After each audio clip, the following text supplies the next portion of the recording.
hi everybody, it's Marie. Uncle Frankie asked me to do this. I don't know why, but I'm doing this. Okay, here we go. The following podcast contains adult language. Listener discretion is advised. That wasn't so hard, huh?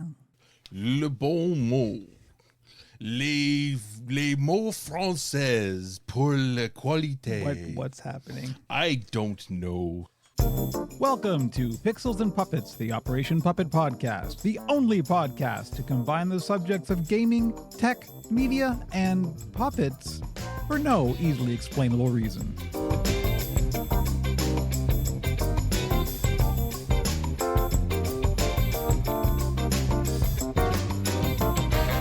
It is August 15th, 2026. You are the internet. I am Kevin Blades. My pronouns are he, him, and this is episode 16 of season 4 of Pixels and Puppets, the Operation Puppet podcast. Joining me is my co-host. His pronouns are he, him. It's Andrew, aka Bat Phantom. They said it couldn't be done. They said you'll never last 15 episodes of season 4. And we said, no, we guarantee we will 100% break your little number you've given us, you cursor. I think you may have peaked. I'm looking at your mic. I clipped a little bit there. I apologize. I got a little intense. I got a little close to the microphone. I think Andrew needs to be compressed a little bit more. Fair enough. Anyway, they said it couldn't be done, but we did it. Did it. I don't think they said that. High fives all around. They were wrong, and we have proven them wrong. Fuck your models. Yeah.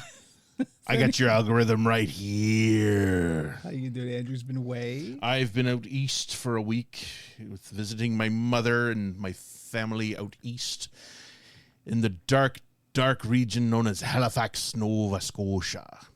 Why did you say that like a pirate? I don't know. I like to pretend. You know what it is? It's Barrett's Privateers. And somebody actually posted a meme that invoked Barrett's Privateers on the Halifax subreddit. I like to follow the Halifax subreddit because it shows me when crazy shit's going on. There was a motherfucking bomb threat in Halifax while I was there.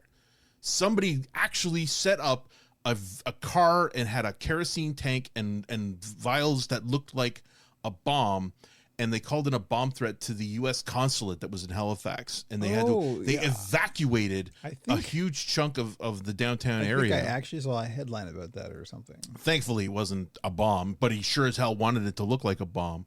And then, unfortunately, it turned out to be a brown fella, so that just leading into that whole narrative. But anyway, he was obviously mad about stuff. And this was the way he decided to deal with it. But a fake bomb? I know. It looked real at a glance. When you saw the abandoned car in the parking, it was in a parking structure, and they saw it, and they went, well, it's time to bring in the bomb squad. The bomb squad went, what? Oh, shit, it's happening. Okay, we're trained for this, right? Everybody's fine. We got this. People, this is not a drill. But we actually got the alert, the actual fucking everybody's cell phone goes off alert. It was like 11 o'clock in the morning, so it didn't wake everyone from their dead sleep. But anyway, it was very exciting, and then nothing happened because it wasn't a bomb. But no, it was good to be back. It was nice to see the family. Everything's fine. And the weather was nice. Everybody had a good time. I had some lobster. Lobster's expensive. It's like $22 a pound. It's amazing how much sea cockroaches will cost. Mm-hmm. But man, they're tasty. But yeah, it was good. It was good. Glad I went. Everything's good.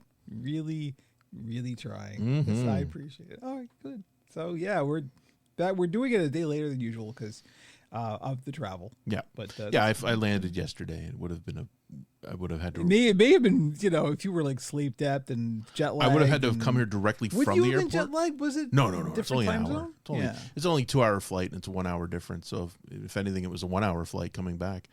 But that's not how time works. Andrew. I know. I'm just saying I left at 4 and I arrived at 5:30. So it was still basically.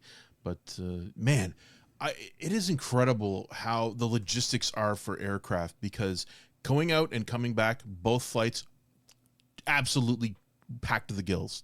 I don't think there was more than 2 seats on the plane. It's kind of incredible, despite the fact that there are many flights. Oh, okay. Here's a fun story. I posted this to Facebook. I get to the flight. So my birthday was Friday the 7th. Buckle in, folks. My birthday was Friday the 7th. Happy belated, FYI. Thank you. I get to the gate on the 8th for my flight, And I don't like to get on the plane early. Who the fuck wants to get on an airplane early, right? I mean, why do people line up as soon as they start calling the boarding, like boarding first class and soldiers and infants, and people are right at the gate, just like, oh man, I better be here to get on the plane next because boy, do I want to get on the plane. Sperm. That's why. I don't know. I mean, the real answer is because they have carry-on cases and they want to make sure they get luggage, but whatever. Anyway, they're zone 4, but they're still there at the zone 1 call before the pre-zone 1 call because they want to be close when they call the number. Anyway, I just take my time. I wait. I let them all go up there. I was in the second last zone anyway. So I get up and I hand her my license and she says, what's the year on that? I'm like, 26. I'm like, well, your license isn't valid. I'm like, what are you talking about? And I look at it, and sure enough, the license expired August 7th, 2026. But it's still me. And she's like, I can't let you on. I'm like, what do you? And I mean, just full fucking boot loop in my brain, trying to like understand what's happening right now. Like, okay, shit, because the Ontario government no longer sends you a notification that your shit's expired unless you opt in. You have to opt in to a reminder. They used to mail you a thing that said, hey, dipshit, your license is expiring. You better come get a new one. And then now they don't even email you unless you opt in. And for whatever reason, I hadn't opted in. You should know you only get opted into things you don't want. Right. So the shitty thing is that for Ontario licenses, you have to get your photo taken every 10 years. Your license is valid for 5. After 5 years, you can renew it online, and then it's boom.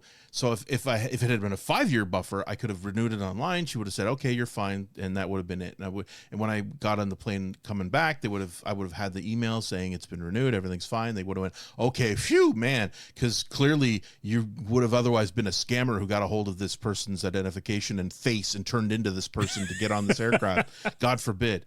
Holy shit. And I have a passport, which is fully valid. I didn't bring my passport because it's a goddamn Inter-Canada flight. Why would I bring my passport? No, everybody brings your passport. Well, I always travel with my passport. I don't care where I'm going.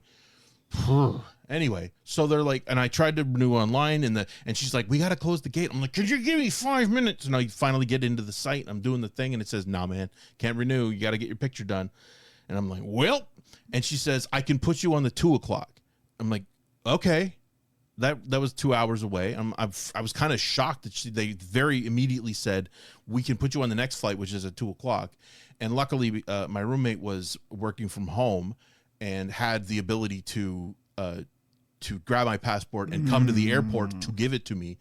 So my day was only delayed by 2 hours as a result of my fucking ignorance or the government's shitty decision to not remind people that their shit's expiring.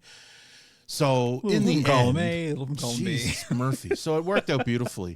It worked out as best as possible for what was effectively my fault, but just the stupidest shit possible.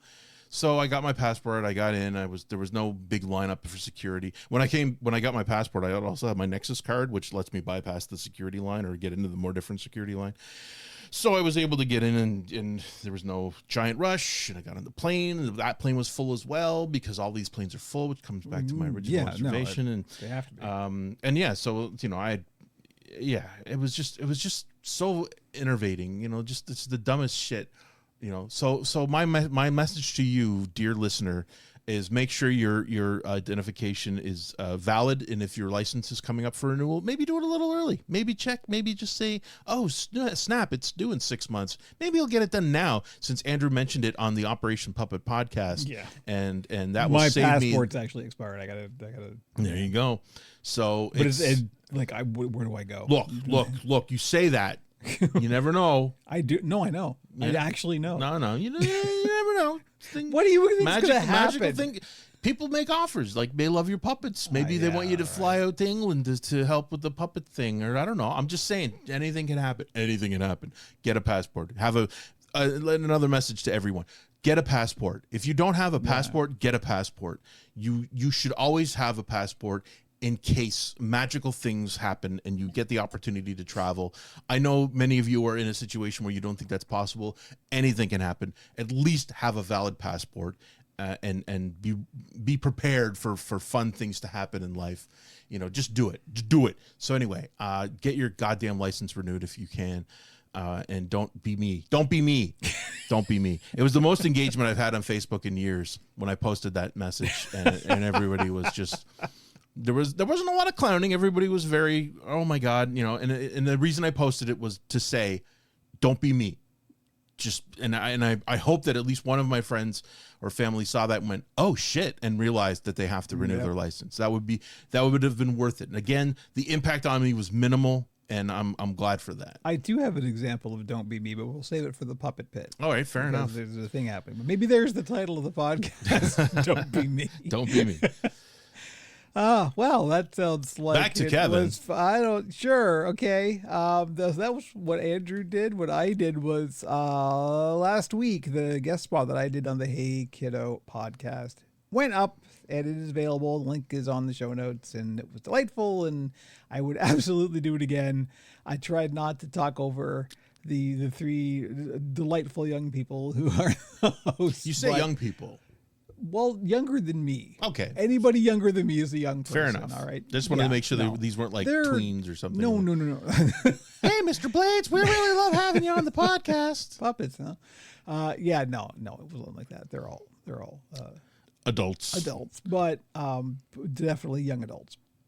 But they're also like very chill. Like they're, I guess Gen Z millennials, like younger millennial, older Gen Z. And they got just a different vibe, man. Like there's just them kids is fine. Like they got some chill that we don't have. And so their podcast style, it was considerably different than ours. And I did listen to and watch some of their podcasts beforehand just to kind of get a sense of where they were at. And we were trained on radio. Right. Fair enough. So we dead air is the devil. Absolutely. Right. We can't stop talking for any reason. And they're okay with it. They're like, they'll make an observation and then they'll sit there for a second. Yeah. Uh-huh. And that's fine. Yeah. Right. And to them, that's just conversation. And what's funny is that what their contemporaries are doing on YouTube. And this was that YouTube style that became a thing 15 years ago once people were, vlogging. The first thing to happen was dead air was annihilated. Oh, yeah. And you had those hard cuts that we were always taught never to ever have. If you had an edit of a person from the same shot, you had to cover it with some other image, because God help you if you show an obvious cut from one camera shot. Sometimes that shit gets so extreme. It's like literally word. Oh, yeah. Word. Oh, like, no, it still happens. Fuck? But that's the style that they're used to now. They think that that's how you do it.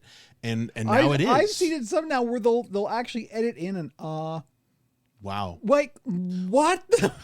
Some of it at this point, it might be auto editing, and you just said take out any dead space more than half a second, and it just turns into this rapid fire insanity. But the fact that these guys are chill enough to have a moment they're very, is nice. They're very chill. So I was actually mindful because our style, we can't stop talking.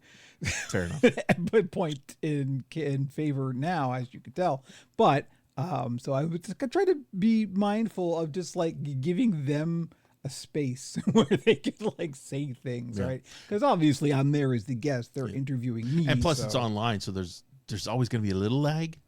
It was interesting. So I can't remember the name of the platform that they used to record on. I was wary at first because it was like an AI first, podcasting platform. I think they pay for it, but it was actually really good. Like the call quality was really good, and there was no perceptible. There wasn't like when we do Discord. Yeah. There was no perceptible lag, and it was video as well. So it was like, actually, this was really good. I was skeptical of this. I don't know how they do the ones where people can sing and play music on a stream like that, be in different locations and still play the same song. How the fuck is it doing that? That's impressive. Yeah. I mean, the tech is there, but yeah. So yeah, no, it was really good. It was nice. It was pleasant. I hope I said to them, I don't think I said this on the pod, but afterwards, if you guys ever want a fourth, or if somebody can't make it, I'm happy to sit in as a third. I can talk some Warframe. Yeah. And so I'd like to have a forum in which that's the agenda, right? Yeah. That would be really cool. So yeah, it was fun. It was good. Everything was for Yorkshiremen in Warframe. Well, this is the thing. Like, they've got 3 right now, and 3 is kind of a perfect number. 2 works as well for a podcast. I find 1 not so much. 1 just becomes a monologue, and that's kind of uninteresting. 2 is good because you have a dialogue. It's a conversation. 3 is perfect, right? Mm-hmm. But when you get to 4, now there's always at least one person who's the quiet one. That's hardly ever says anything, and that's fine. They can find their moment and get that bon mot in there and really, and it makes it a group. But yeah, they do. You do have to have that person who's used to being the quiet one. And knows when it's time, or they get brought into the conversation occasionally. Yeah, exactly. They're the sniper. So there we go. That's there. So you got to say, oh, here we go. Disney made a buttload of announcements. What is this? It's just kind of going on. I'm fascinated how D23 is currently happening. D23 has become a major event. Why 23?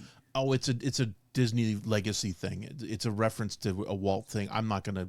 It's easy to look up. I'm not gonna look it up. I just know that it is specifically kind of an insider reference that only the true Disney heads will get. I see. You know, they can do the secret handshake when they say D23. Our former co-host would be able to tell you in great detail. He went to one of the last one or the one before, I guess. And Jesus, maybe it was 3 years ago. God damn it! What is time? Anyway, it's funny because this takes place in early August, and it's like 2 weeks after San Diego Comic-Con, where they used to do all these announcements. But Disney's trying to make this a thing. Now, I think this might be biannual. I don't think it's every year now. Maybe this is not every year, and that's why this is the thing. I have, again, more information. It's not important. But they made a shitload of announcements on Friday during their series of panel, not even panel discussions. They basically take over the entire arena and they do a big show, and all the celebrities come out and they make their announcements, and everybody goes absolutely apeshit. And I was mentioning this earlier with my roommate, how you've got an audience full of Disney heads that are thirsty for new. Let us be here for the announcement of the thing, which is very much what happens in San Diego, but this is just a little more concentrated since it's just Disney people. But I am familiar with the phenomenon. And these are people who are not just there for entertainment stuff. They want to know about park stuff too. Right. So it's a 3-day show, but Friday was the Chaos one, where they did a bunch of Marvel and Star Wars information as well as their own stuff. So they announced a little more for Incredibles 3, which is coming in 28, I believe, and they didn't do a trailer or anything. It was basically just a little more information. It's going to be more about the kids than the Mr. Incredible and Elastigirl. So, and that's fine. It's not a Brad Bird production, or he's not directing. So it'll be good. I have high hopes for that. Kingdom Hearts the series. So they're already. Kingdom Hearts 3 was supposed to be the wrap up for the whole thing, but money. So Kingdom Hearts 4 is also coming, and at the same time they've decided to do a series which is going to tell the story of the games. God help them, because holy shit, that I have always intended to play the Kingdom Hearts games. I like the idea of it. I want to play them. I have all of them. I've bought them a couple times now. And when the first one came out, it was a PS2 game. That's how old this series is. The original Kingdom Hearts was a PlayStation 2 title. And I played it, and I got up to the Tarzan level, which is fairly early in the game. It's an action RPG. I couldn't beat the boss. I'm a grown-ass man playing a game designed for children, and I cannot beat the boss. And I'm just screaming at the TV, this is a game for children, because I can't beat it. And I never picked it up again. But again, I was like, I need to come back to this later. Sometimes in these games, there's some kind of a mental block where you're not able to figure it out. And I figured I'll come back to this and I'll do it. But they've done HD versions of all the titles and the remastered versions, and so again, I have the whole set sitting in the pile, and I have every intention of playing it at some point. But anyway, now there's going to be an anime series, so I don't have to play it if I just want the story or at least some iteration of it. New film called Ghost Market, which is expected for 28. So I'm sure that'll be delightful. Coco 2. Did you see Coco? Coco was really solid. It was a Mexican Day of the Dead kind of an environment. So beautiful film, and very tremendous emotional core to it, which is what I love to see. I mean, I probably an inopportune moment to mention this, but I deeply mistrust Disney. There is, I find, a deeply evil thing, Even if they're doing lurking something in the good. heart of Disney. Yeah, Yeah. no, there is something fundamentally wrong. It's Disney is a bit, to me, in my head, Disney is a bit like the nightmare that you have that doesn't have, when you describe it to somebody, there's nothing frightening about it. But when you're having the dream, you just know there's something wrong. I mean, no, I totally get there being. I mean, it's a corporation now. You know, I think that's the purity. That's of, at least part of it. Absolutely, the purity of the original vision of Disney has definitely Even in been the original vision, though. Oh, you like, think even, Walt had a little? I'm going right back to Walt, baby. We know some things about Walt now that's like. That's true. Oh, So I mean, at the very least, they. sorry to I know that's all the fair. Disney heads. I'll rip through this. I mean, it's if anything, it reflects how much they have and how passionate people are about it. Live action version of Tangled got a first look. Because that's the other thing they do is the whole live action versions of their hit films, which is but they're eating shit on a lot of that. Moana was a flop, based on everything that it should have done, and it was not good. And it was also way too soon to be doing live action versions of a film that's still being watched by people. It was a very poor idea. This is back to what we're talking about is that corporate mindset of everything is just an IP to be milked as much as possible. In that right? vein, Oswald, they're doing a live action animation hybrid film about Oswald the Rabbit, which of course was the prototype of Mickey. Which is Jon Favreau is directing that. It's a 3-part series that's only going to be on Disney Plus, but he comes to life and is interacting with Steve Martin and other people, and again it might be delightful, but it still makes you kind of raises the hackles. Speaking of raising hackles, Romy and Michelle's High School Reunion 2. I mean that was a big hit. Almost 30 years ago. I want to say it was 99 when that came out. I didn't see it. I have no idea what that is. Lisa Kudrow and Mira Sorvino basically playing Valley Girls, but they're grown up and they're going to their high school reunion and chaos reigns. And it was always beloved. It's like I said, evil. Yeah. Yeah. And they're bringing them back. And everybody was very excited to have that. Oh, a new Ice Age film. I missed that. Ice Age Boiling Point. Why not? They might as well do that, as I have been wanted to say of late. Queen Latifah and Dennis Leary teased it because they're the voices. And Ray Romano. Hey, everybody, it's Ray Romano. I'm doing another one of these because money. Lilo and Stitch 2 is in production for 2028.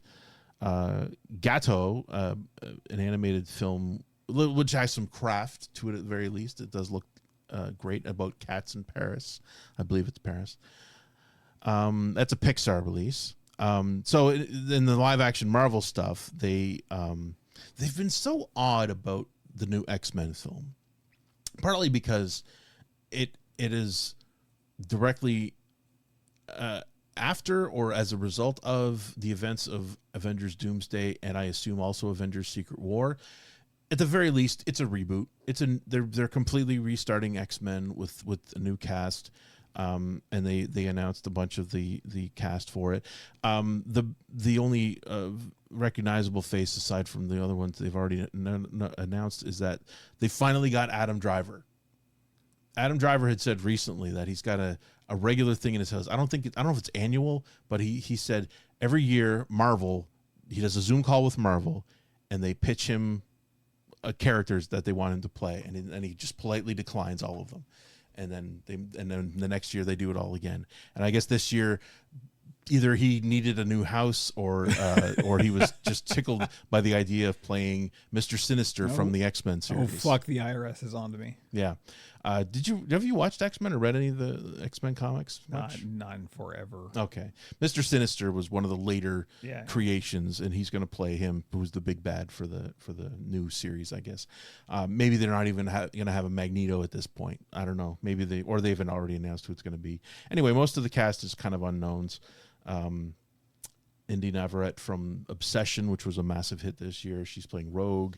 Maya Boyd is Storm. Samara Weaving is playing Emma Frost. Kit Connors playing Cyclops. Sadie Sink is playing Jean Grey. So, people love X-Men. Obviously, Fox did a very shitty job of shepherding the X-Men franchise.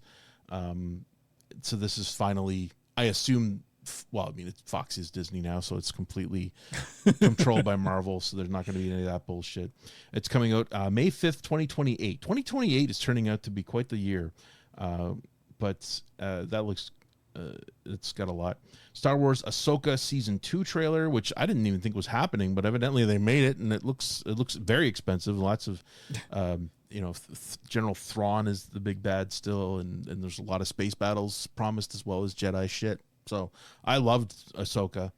I'm happy to, because it's kind of it's a sequel to Star Wars Rebels, which we've talked about. Then there was a Vision Quest trailer, which is the third part of the trilogy, because there was WandaVision, Agatha All Along, and now Vision Quest is going to wrap up that arc. It's Paul Bettany, but it also brings back Ultron, as in the trailer.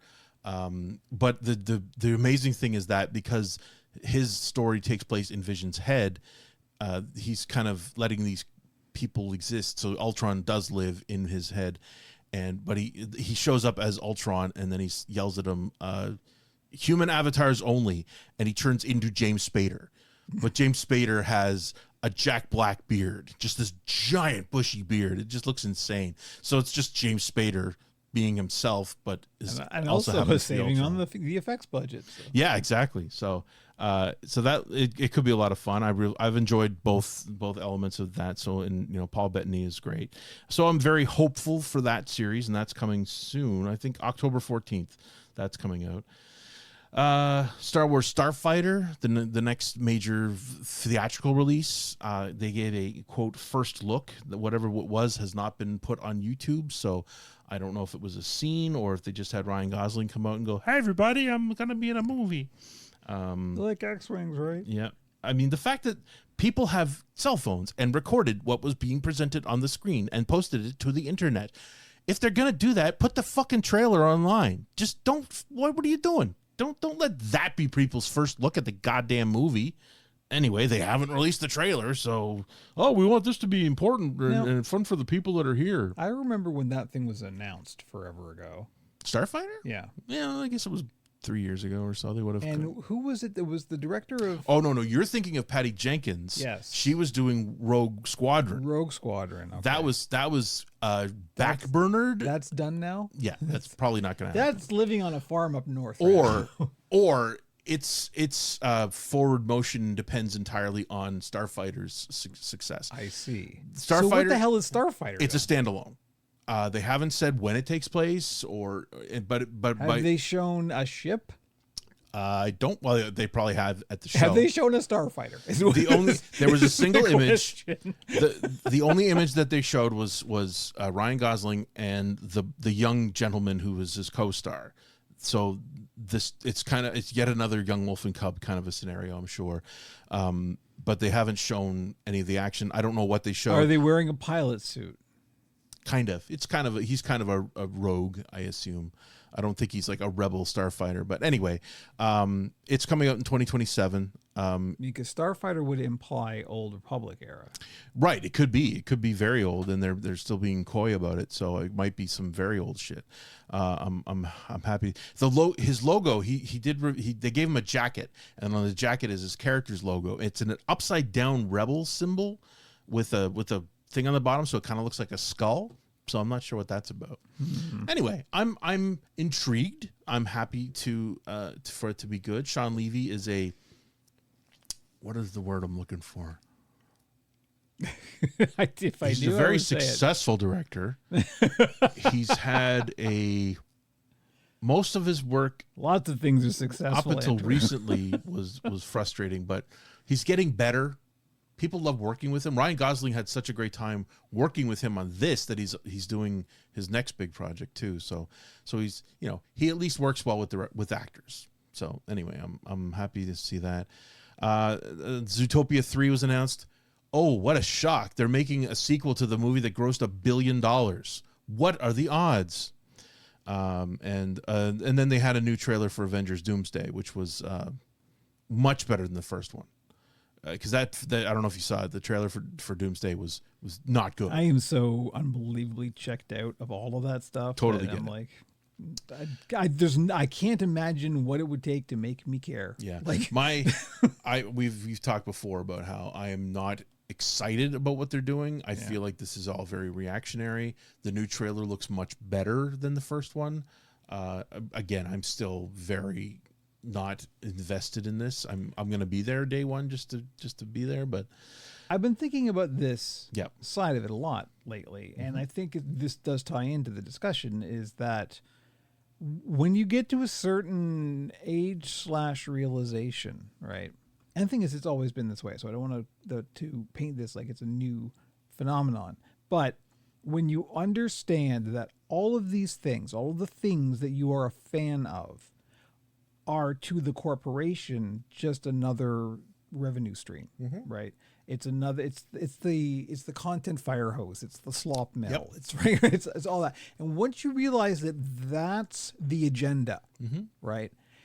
Boy, does that ever deflate your fandom. Like, I don't know what it would take to get me actually interested and invested in anything like this anymore. In the early stages, I was able to drink from the fire hose. Yeah. Like, they put that on me, and I was able to take all of that blast, and I loved it.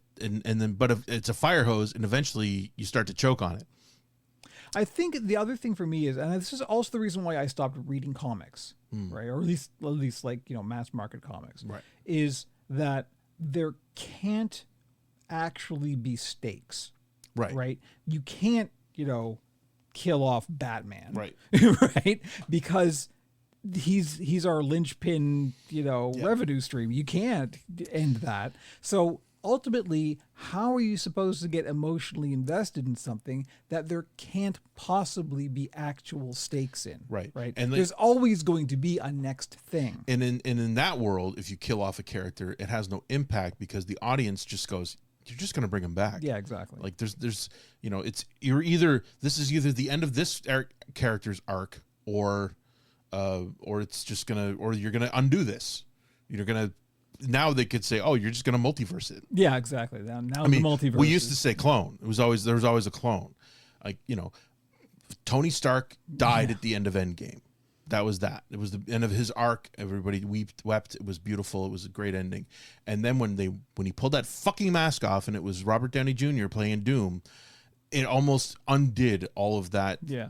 That goodwill that they created with this. So, anyway, the new trailer looks fine. They also announced. So yeah, so Zootopia 3 is coming. I'm surprised they took that long to do Zootopia 2. It's not the kind of thing that feels like it should have taken that long to make a sequel to. And now they're doing also Frozen 3, which I think they already announced, but they just brought the cast out and said, hey, everybody, we're still doing this movie that's coming out in 2 years. And everyone went, yay! And anyway. So, it's a lot of stuff, and we don't do this kind of thing a lot unless there's a big blitz of announcements, and that's what this was. And they didn't do any game announcements, I don't think, aside from just having a... Kingdom Hearts. They did the Kingdom Hearts 4. They announced that they're doing a Coco level, oddly enough. And I don't know, again, this could be just more of that corporate synergy where we're making Coco 2. Also, Sora's going to Coco world, the underworld, the Mexican underworld in the game. So, synergy.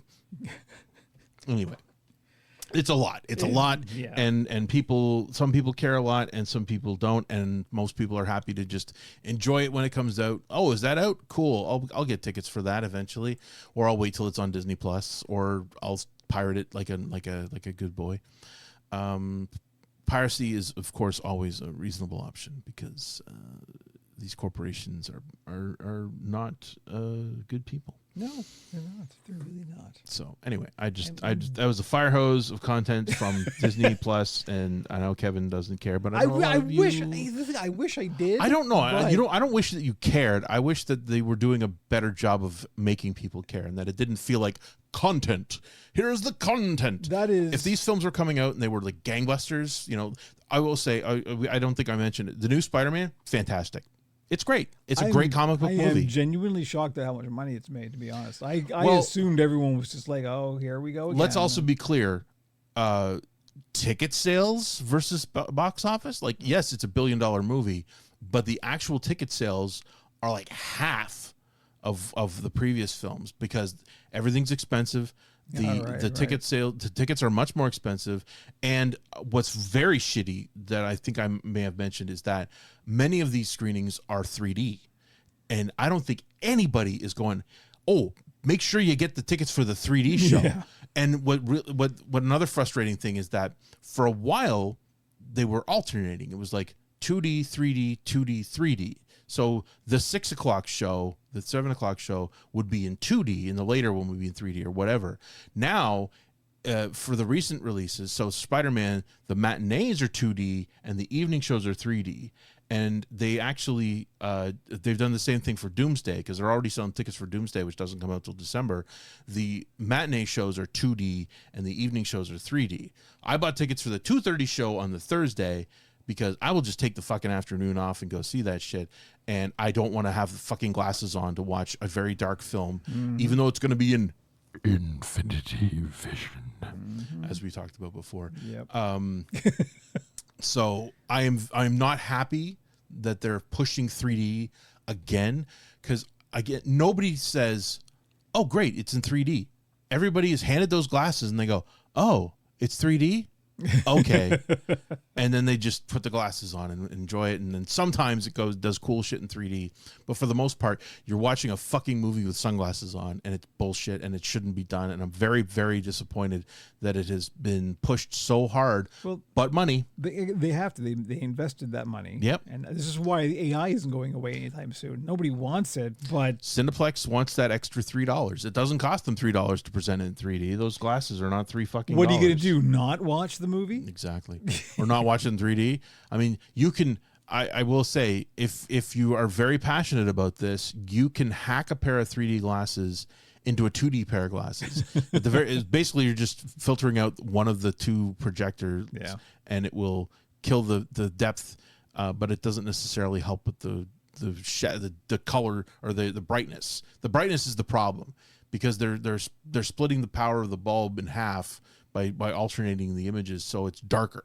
And I'm pretty confident that Doomsday is going to be pretty fucking dark, especially based on the trailer. So it's just going to make it even harder to look at. I'm done. So after that, we should probably cope. Yes, thank you. I think. So, yes, now we're going to move on to coping mechanism, where we talk about what has distracted, inspired, or otherwise uplifted us in the past 2 weeks. And for me, because I've been doing some stuff that we will talk about later in Pixel Town, I wanted to shout out a YouTuber I've been following for a while, but I've recently rediscovered a lot of his stuff, and it's delightful. So I have had a long interest in solo tabletop games. Right. Particularly RPGs. Yeah. And you had a really great setup way ahead of the curve. This is one of the things that people probably don't realize is that one of the reasons I had this setup for the build streams was because most of that hardware was actually purchased to do board game streaming. Yeah. That's what I was doing literally before Operation Puppet, when I was in that kind of liminal space when I was just kind of going, I don't want to do next. This looks like fun. So I was doing some board game streaming for a while. And a lot of that stuff was, of course, solo board games. Yeah. And so this is The Lone Adventurer. I forget his actual name, but he is one of several YouTube channels, and he's probably the best, most prolific of these solo tabletop role-playing game channels. And he's a very soft-spoken, delightful British fellow who does every possible tabletop solo role-playing game you can imagine. He does nothing digital. He's all pen and paper.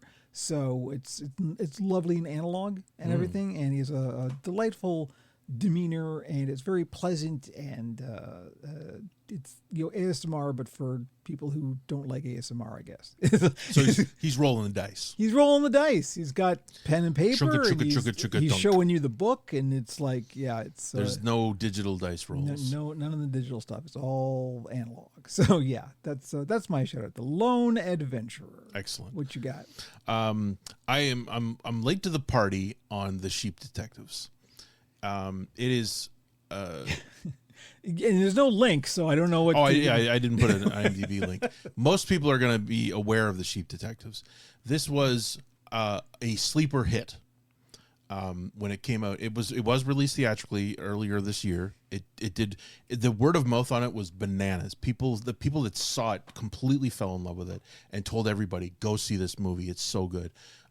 It's a live action, kind of a live action animation hybrid, because it's about a shepherd played by Hugh Jackman, who he reads murder mysteries to his flock, and then he himself is killed, and the sheep decide they need to solve his murder, and they have to assist the bumbling detective, or the bumbling policeman of the small town in Britain, to help him understand who committed the murder, or find out who committed the murder.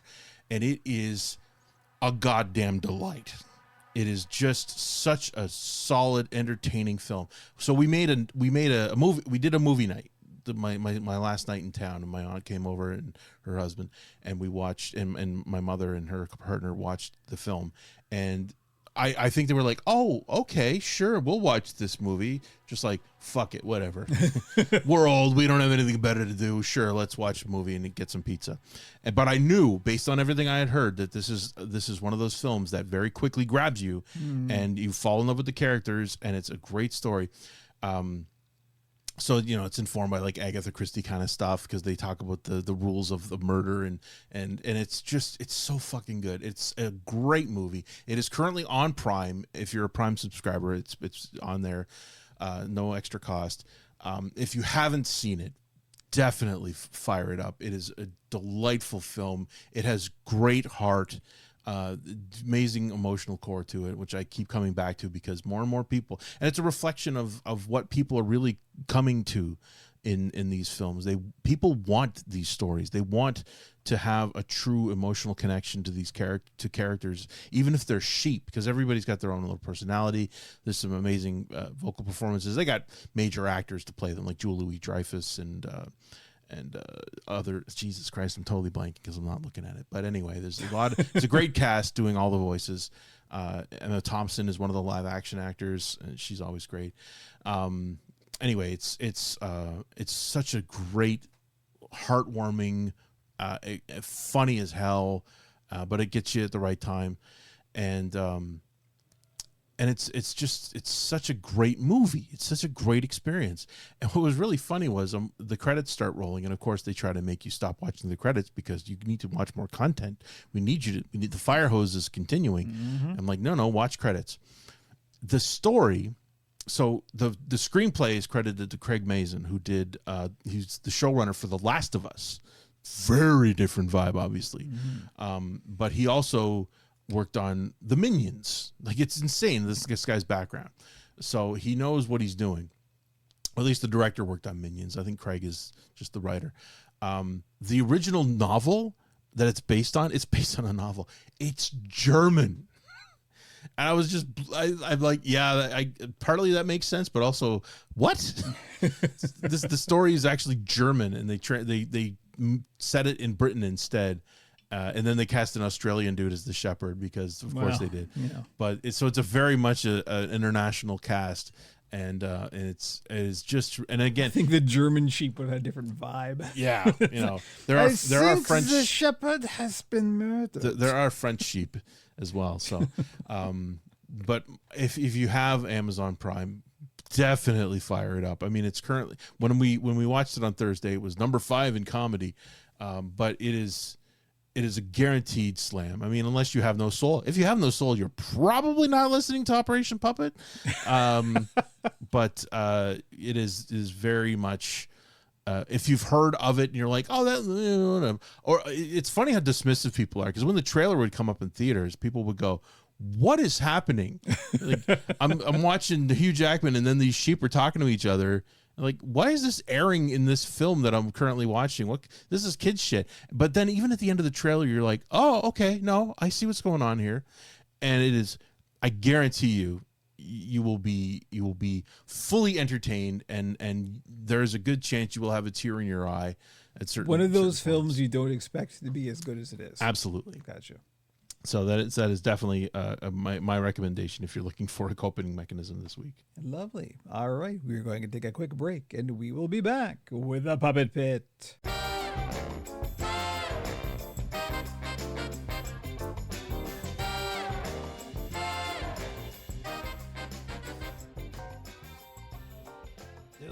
You have entered an alternate dimension, a dimension of fleece and fur, of foam and industrial adhesives, so I hope you have good ventilation. A signpost up ahead. Watch your step. You have just stumbled into the Puppet Pit. Welcome to the Puppet Pit, where we talk about the puppet side of Operation Puppet for the last 2 weeks. So that sucks now that I'm thinking about it. What? What didn't get mentioned during the D23 shit? Muppet shit? Muppet shit. There was no mention of any Muppet I shit. got news for you, Andrew. They don't give a shit about the Muppets. It's just true. Maybe it's for the best. It's just, and it is actually God damn for it. the best. The new Muppet show that they did, the one-off that they did, was delightful. And anyone with half a fucking brain would have said, yeah, give me more of that. Give me 10 episodes a year. How hard would that be? That's fine. Don't look at me, man. Whatever. I saw somebody posting something on Instagram. They had some Muppet exhibit somewhere in D23. Yeah, of course. At a Kermit in a case, you know, just Frozen in amber, yeah, exactly. smiling and waving. Smile monkey. Anyway, puppets, huh? Okay. Real puppets. Puppets you can put your hand into. That's what we're talking about. Whoa, that's a Handmade. weirdly aggressive. Canadian-made puppets. Well, you're not wrong, but also weird. So, okay, builds, huh? Here's a fun thing, or less fun, depending on if you're me or not. The past few weeks, up until this week, I've been getting things done weirdly fast. Like builds that you normally take, 4 days have taken 2, that kind of thing. You've been touched. Okay, but Touched by the puppet so gods. not this week, but the week before, I plan to do a live hands monster. When I'm going to do a live hands blink mech monster, I usually set aside like a week's worth of build, at least 4 days worth of build time, because they take a long time. And those are the things can go wrong, and you have to backtrack and fix and all that kind of thing. 2 days. I did it in 2 days. That's fucking And weird. it was like I wasn't even rushing. That's the thing. I've got it down to such a process now. And again, it's one of those training. It's training. You just hit that kind of there's kind of a quantum level that you kind of go, okay, I'm locked in now. I've done this enough times that now I've hit that point where everything is so understood that you can just do it, right? There's no question. And that's kind of what, like nothing went wrong. Everything went exactly as planned. Puppet subconscious. So yeah, I hit the zone with that. So that's up and currently available still, and in a couple of people's baskets. So if you want the yellow live hands blink mech monster that's currently on the shop, People are thinking about it. grab it. And then this week happened. So this is probably a lesson in hubris in a way. Oh shit! Okay. Because so I'm like, I'm in the zone, baby. I'm getting shit done. Things are good. So I get 2 requests for some commission work. Awesome. And they're both things that are very easy that I've done before. One was a Greebly and one was a small. No problem. Can do. And so the person who wanted the Greebly was like, so I had made a couple of Greeblies recently that had both sold, and they were kind of disappointed they missed one of them because they wanted one of them. And they had attached a picture to the email, and I looked at the picture and went, you know what? I can make you another one. That's fine. No problem. And so we went, cool, awesome, full steam ahead. And then I went and I made it. And again, I got it done a little bit faster than normal. So, and I'm ready to start. I was also starting on the small at the same time. And so I got part of the small built and I got the Greebly mostly built by the Wednesday. So I'm like, I'm in a good, clip here. And I sent them a picture to verify, I think it was the eyelid position. And they went, I think there's been a miscommunication. The one I wanted was a different color. So what it was I have made 2 Greeblies in the past few months, one of which was yellow and with green fur and the other which was green with green fur. But the green was a light green. And in the photo, so when I looked at the picture that they sent me, I just kind of glanced at it. And I went, right, I know that one. Right? And it was the wrong one. I mean, I didn't look carefully enough. At least it was a Greebly and not a Live Hands. That's true. Either way, I can still put it on the shop. Not a big problem. So, but the puppet was like 90% done by the that fact point. that you got that far into it and went, oh, okay, no, shit, that's on me. And I was about to kind of go because obviously the pictures that are on the shop were taken with the cinematic camera. Right. And the pictures of what I send to to verify something, I've just taken them with my phone, and phone cameras always oversaturate the colors. And my I've had this happen a couple times where people have kind of not seen the color as the color because the phone is doing some shit, and I haven't taken the time to color correct it before I send it to them. It's so frustrating how they want to change reality. But Andrew, they know better than you. They do. They do. You know, I know you want this to reflect reality, but I can make it look better than reality. Exactly. And there are no downsides to me changing how this looks and sending it to a human being. Exactly. Like everybody wins if I change the color. Everybody wants neon colors, don't you? What's wrong with you if you don't want this? It must be something. It's got to be you. Andrew, you're holding it wrong. HDR is a curse. Kind of, yeah. As a Linux person, yes, it is. Anyway, so I was literally in the middle of sending them an email saying, okay, no, here's what's happening. The camera picked photos look different and then I went, hang on. And I looked at the photo again. I was like, oh shit, I'm wrong. I'm the one that made the mistake. Your other eyes. I just look at it for long enough. I glanced at it and went, oh, right, I know that one. And it was the wrong one because I had made 2 in rapid succession that were similar. And I didn't pay attention to detail, and I went fast, and I had too much confidence. This is a fantastic lesson to learn because the damage was minimal. Yes. So now the fun part is I'm like, and they really, really want that color. That's a really important Absolutely. thing. And, yeah, fair enough, right? So I'm like, oh shit. So I'm looking. I had literally just enough of that green. And I'm talking, I was pulling scraps out of the scrap bag to find ones that were big enough that I could just piece together to make 2 arms and a head. I had enough fur, thankfully. That was the good part. But the fleece, I literally nothing spare. It was just down right to the wire. So, okay. Sorry, my fault. We'll start again. I'll do it again. I can take this one and then finish it, and I'll put it up on the shop. And then, so really nothing lost. And they're like, "Oh, so no problem." And they were apologetic of all things. I'm like, no, it's my fault. No. No, how dare I suggest a color? Well, I should have accepted your suggestion. You know what? Yours is better. My needs are secondary.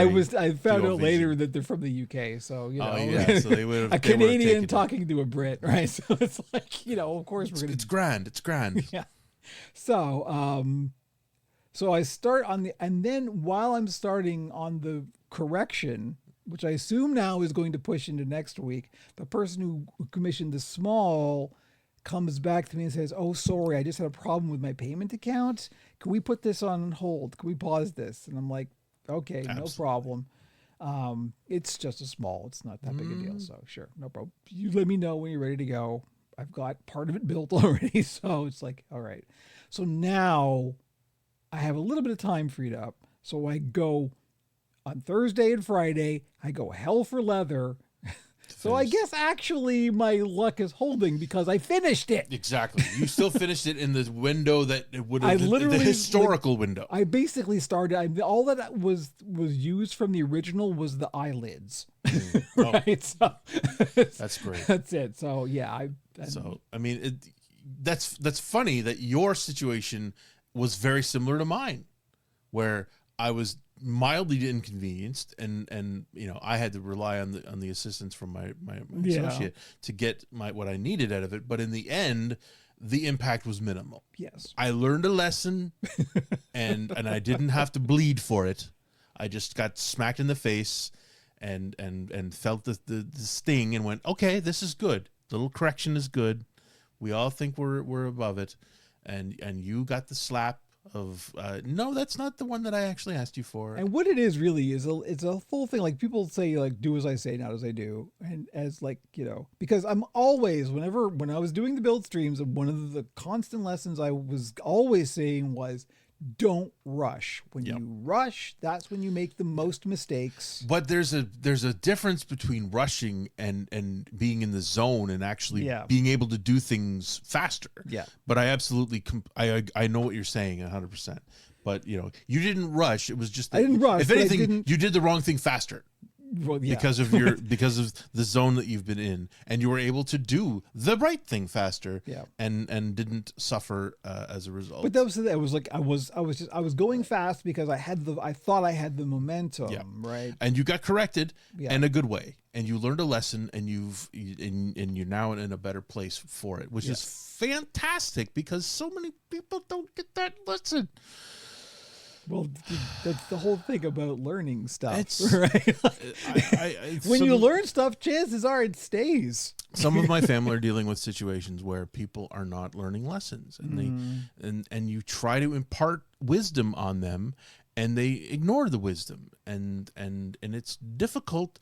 But you have to accept that you have said your piece, and they have acknowledged that, and they choose to ignore it, and you have to let them suffer. Well, no, there absolutely there comes a point where, and I mean, you know, to wrap us back to puppet stuff. Actually, I've had a number of people like, you know, join the Discord and stuff, and it's like some people just when they ask a question, they don't actually want the answer. Right, they want to be right. Yeah, exactly, and you very quickly learn to recognize that tone. Yep, and then that's when you just back off. Yep. You just okay. Yep. You continue to believe what you believe, and hopefully someday you will get corrected and you will learn from it instead of doubling down and becoming more angry about being wrong.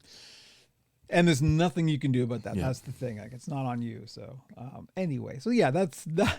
So unfortunately, only 2 builds in 2 weeks. Yeah. One of them way faster than usual, and one of them way longer technically than usual. So, but you do have a very large piece on the direct shop, which is important. Yes, and also, so that means next week I'm kind of got a head start because I got most of Agreeably built already. Mm-hmm. So I think we're probably gonna do a goblin at least next week because I haven't done I was just looking at, you know, some of my back catalog stuff and going, what haven't I done in a while? How great is it that you have a back catalog? I've got a big back catalog. How fucking great is it that you have been at this long enough that you have amazing products that you've already created, creations that have been brought to life that you can refer back to and build on and iterate on that and make them better because you've learned so much and you've implemented all of this and you've learned and you're improving and you're only getting better at this. Well, the nice thing to me really is when now, and I haven't updated in a while. I really should update the website. Is now when I will occasionally get a client that's like, I'm not sure what I want, and then I can just go, here's the portfolio. Yeah. Peruse at your leisure, and there's literally hundreds right now. It's incredible. There, so. It's so great to have a record of what you've done and how you know, and you started at a very high level. Like honestly, like the stuff you were creating in the early stages was still better than almost most of the shit you see out there. I mean, people, it's so funny when I see somebody like, oh, I got a puppet character on my channel now, and you look at it and you're like, nah man, that's shit. You know it's shit, but you're like, you had so little regard for what can be done with puppetry that you just put together a piece of shit. Well, there is an approach to puppetry that's like ironic puppetry. Well, right? sure. It's like, it's supposed to look like shit. It's like, yeah, but does it really have to look like shit? We're making fun of kids things, so it's got to look like crap, right? So, and then you realize what can be done with a little extra effort, and you realize, oh shit, okay, no, this could be a joke, but also very funny. Anyway. Segue. Oh, good. Thank God I was going somewhere with this. You didn't know you were going somewhere with this. Speaking of doing something with it, I don't know. Here we go. No, I know where you're going now. Yes, okay. I've been knowing about this for a while, but it's now starting to become a thing that is talked about publicly. There are a few puppet-based or puppet-themed creators in various corners of the internet, mostly Twitch. And among them is a puppet Twitch streamer called Raffi, who has the channel Raffi Plays. And I've known them and known about them for quite a while. Don't say baby beluga. Don't say baby beluga. I don't know what you're talking about. Raffi? Oh, Raffi, right. Yeah, no, the different Raffi. Yeah, okay. Yeah, spelled differently, too. No. So anyway, they're a big blue monster, I believe, in the UK. Mm-hmm. And they were actually, this is the fun part, they were one of the early streamers who did Power Wash Simulator. Oh, okay. And they actually got like a fairly decent like following before from people that. realized the joy of it.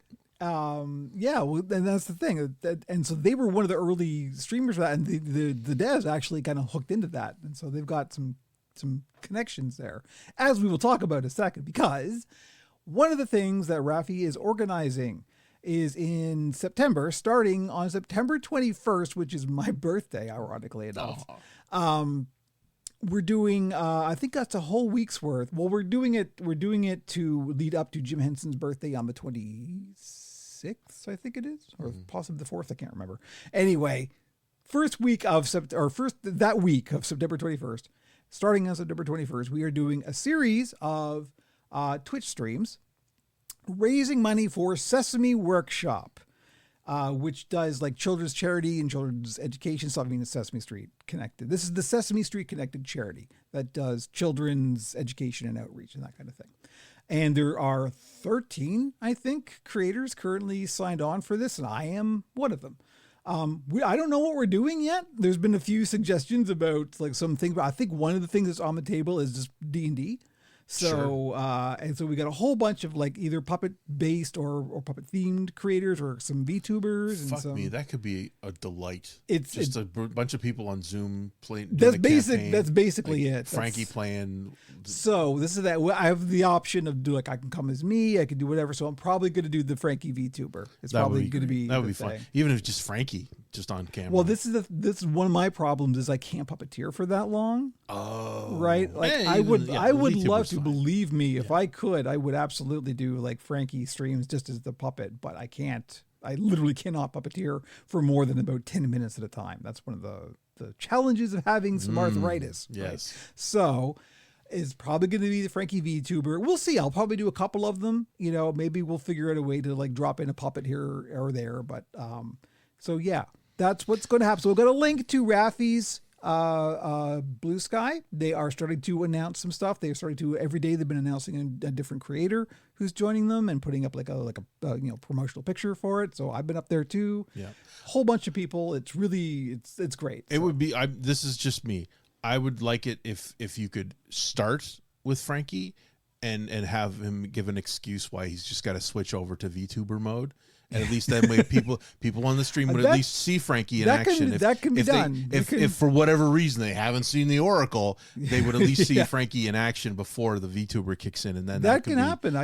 I would recommend that at least to give them a taste. I have a way of doing that. In fact, I used to do that on the old Frankie Play streams. There you go. I think that would be a great way to set it up at least, and then you can relax and just be frank. And I'm sure like I can erase something with Raffi. Yeah, whatever. I think that would be a good way of we got ways. And maybe everybody would do the same thing. Maybe they could all do that and start. Some of them like just do like Raffi does their streams entirely. Young people suck. Let's Like, just say it's- that. Young people suck, and their longevity is bullshit. I don't know how they do it. We I should really be don't. we should be able to do things longer as we get older. We should become more powerful and more, because we're wiser. Why can't we be more physically powerful? Why can't we keep doing things? This is bullshit. Let me introduce you to the Tolkien idea of the long defeat, Andrew, because that's what we're fighting. We are all elves. We are all fighting the long defeat. Anyway, That sounds great, though. I think that's. I'm very glad. so you're yeah, part of I this. next just say what it's called. Puppets Unite is the name of the campaign. Puppets untie. So yeah, go follow Rafi, and we'll find out. We'll give you more details as we hammer. I don't know that Rafi's actually got his schedule. I think the idea is we'll figure it out. I think that's kind of where Everybody's being casual, and that's cool.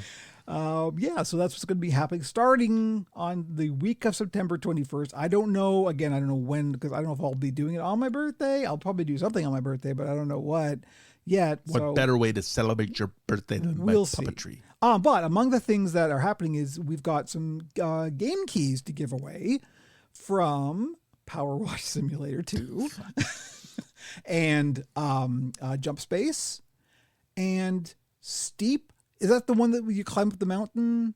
Ooh, I think, yeah. I The, think that the sounds co-op right. friend game where you climb up the mountain together. Steep, yeah. So we got keys from all those developers. That's fantastic. To give away during these streams. So that's really cool. Like, we actually have corporate sponsors. That's cool. for this shit. I'm okay with getting a key if I'm donating money and I happen to get one. Then I'd be okay with that. Well, I'm sure that's how we're doing. I know. I'm leaving this. This is all.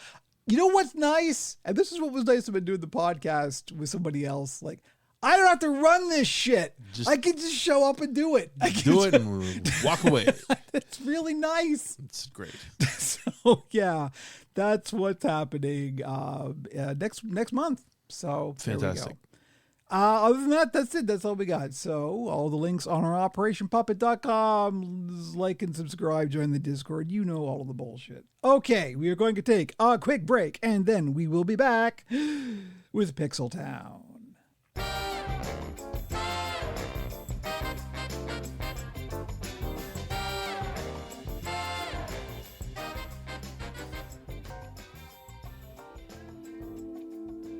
The sky above the port was the color of a YouTube video locked behind 17 unskippable ads. Around the rainy streets, people dodged out-of-control robo-taxis and shot down delivery drones carrying $50 burgers. Here we fight the corporate ecologies and get excited about avoiding our phones. Welcome to the mean streets of Pixel Town. Our boy William has unfortunately been posting some AI stuff without knowing it recently. Oh no! I mean, in his defense, we're at that point where Yeah. shit is easy to look at and go, "Oh man, that's horrible." Also, William's not a young man. Exactly. He's thank God he hasn't followed the path of every other fucking elderly white person that we know that has gone to shit. But somebody had posted an image of a brown landscape and said, "This is what the UK looks like right now under the drought," and it looked like a legitimate thing. And you know that the situation there sucks, and that, oh my God, that's terrible. It's AI, and I fucking hate it. I hate it that we have to fucking dig on everything we see and say, "Is this real?" But it's a good thing to do. For the love of God, question things. Don't take everything for granted. I am super guilty of sharing stuff without really looking at it too hard and realizing after the fact that it's bullshit. So, but it's important that we have a filter. It does suck, but it's good that it takes effort to find out if shit is real or not. Try to find out the source. There is actually a weird upside to the slop machine, and it's that it's forcing people to be more critical. Yep. This segues nicely into our first item, because I just put this in there because it's really funny. Oh, I'm so glad it worked into something because I just really needed to say that. No, this is relevant, and it's relevant to the further discussion, because I only put this in here because it's funny, but it also leads to a point that is to the point you were just talking about. So, DuckDuckGo, which is an alternate search engine. I gotta start using it more. It's, you know what? Here's the actual thing about DuckDuckGo. So yeah, it's just okay, but it really is. It's built on Bing's engine. Like they're not an original search Really? engine. Yeah. No. I mean, I guess it makes sense. I'm not surprised. You can't this is why like it was a Coggy or whatever it is, the one that you actually pay for. There's like there is a real alternative search engine, but you got pay, baby. But DuckDuckGo is fine. It's what I use. You can turn off AI shit. Like it's very clear how to turn off AI shit, even though it's not off by default. And now they actually offer a plugin that will ensure that all of the AI shit is turned off as soon as you turn it off. They ask you if you want to install this plugin, which is really cool and good. They understand. They're the ones that did the survey recently about AI stuff, and it was overwhelmingly no, we don't want AI shit. So they know what side their bread is buttered on. So one of the things they did recently was they released some sunglasses that they pitched as just normal ass sunglasses with no cameras, no AI shit. They're just fucking sunglasses. Yeah, they were presented as dumb glasses, I think. Basically, I don't know. Anti-pervert glasses. Is It was simply to just remind everybody that pervert glasses are bullshit. It was to dunk on Meta's pervert glasses was what it was, and they sold out. It was it's incredible how, I mean, I guess it's because Meta wasn't stupid. They paid a Kardashian. Wear our glasses. Make them look cool. Make them like something people would want. And because the Kardashians themselves are also on the way out in all reality, people were questioning this and saying, "Wait, what?" And now that everybody is aware of pervert glasses, and they're calling them pervert glasses, this is good. This is good. This is why there are actual use cases for this technology. Absolutely. However, that's not what's going to get used. No. People are like, oh, when you use the pervert glasses, the light comes on, so you know you're being recorded, and that can't be turned off because then it turns off the camera. Really? Really? Yeah. You really think that that's how this is going to work? You really think there's not a very simple way that you can work around that, either a physical or a software hack that will turn off that software fucking hack, light? Motherfucker, fucking nail polish. No, I think if you try to cover it, it does a thing and it turns off the camera. If you do it the dumb way, it will not work. Yeah. But there are ways, and people are happily selling modified versions of the Meta glasses that turn that off. That is utter bullshit. Like, thankfully, and again, we're in that transitional period. Thankfully, we're in a point where people can look at it and go, oh, those are pervert glasses. Fuck off. Or take them off right now if you want to have an interaction.